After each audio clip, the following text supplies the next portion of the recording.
नमस्कार दोस्तों, क्या आपको पता है कि आप जिस पेट्रोल, डीजल और गैस का उपयोग करते हैं उसके पीछे की कहानी कितनी खतरनाक है। क्या आप ये जानते हैं कि पूरी दुनिया में क्रूड ऑयल आने की तेल के खेल के पीछे कितने बेगुनाहों के खून की नदियां बहाई गई हैं। बेहिसाब बेगुनाह लोगों के मौत और उनके खून के बीच यह क्रूड ऑयल हम और आप तक पहुँचता रहता है। करेंगे बात क्रूड ऑयल के पीछे के खूनी इतिहास के बारे में, लेकिन एक एक करके।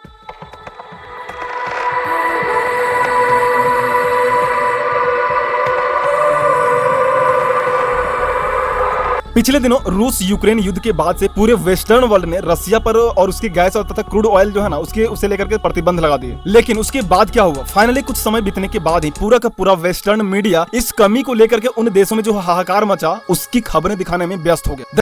Crude oil is still hovering around $100 a barrel after sliding to a 3-month low this week, but prices remain about 13% higher since the Ukraine invasion. And two of the world's biggest energy players could not be handling the situation more differently.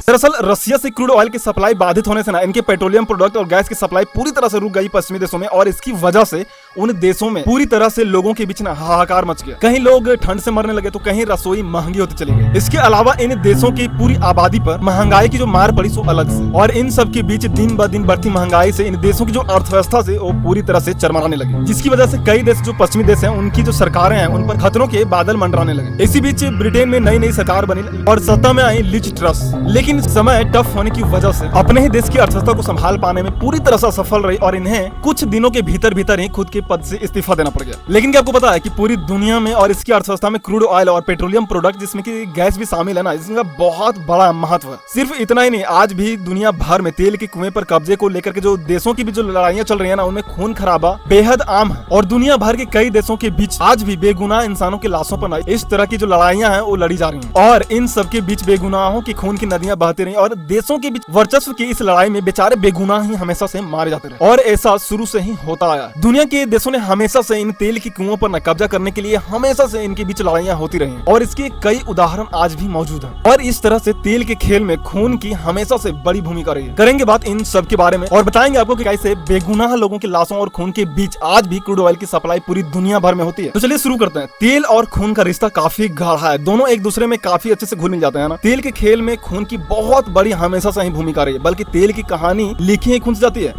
वो लिखते हैं कि तेल और खून का रिश्ता काफी गाढ़ा है, दोनों एक दूसरे में काफी अच्छे से घुल मिल जाते हैं। तेल के खेल में खून की हमेशा से शायद इसीलिए भूमिका रही है, बल्कि तेल की कहानी लिखी ही खून से जाती है। ब्रिटिश लेखक कीथ फिशर ने अपनी पुस्तक a pipeline runs through it the story of oil from ancient times to the First World War में दुनिया भर की ऑयल इंडस्ट्री के खूनी इतिहास का पूरा ब्यौरा लिखते हैं।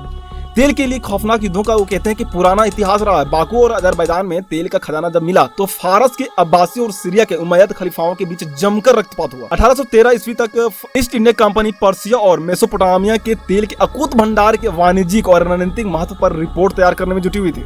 इसी बीच सवाल है कि अमेरिका क्या कर रहा था। 1859 में अमेरिका के पेंसिल्वेनिया स्थित ऑयल क्रीक में विशालकाय पेट्रोलियम इंडस्ट्री खड़ी हो गई, लेकिन इसके लिए उसने क्या कीमत चुकाया, क्या आपको पता है? उसने वहां की पूरी आबादी का सफाया कर दिया, और ऐसा नहीं कि इसके लिए उन लोगों को पूरी सुविधा दी गई और उन पूरी सहूलियत के साथ उन्हें एक जगह से दूसरी जगह विस्थापित किया, ऐसा कुछ भी नहीं है। इसके लिए उनका पूरी तरह से दमन किया गया, उनके अधिकार छीन लिए गए और उनका पूरी तरह से सफाया कर दिया गया। वो कहते हैं कि यह कोई नई बात नहीं थी, तेल का खेल ही कुछ ऐसा है कि खून के बिना पूरा ही नहीं होता। मतलब कितना अजीब बात है ना।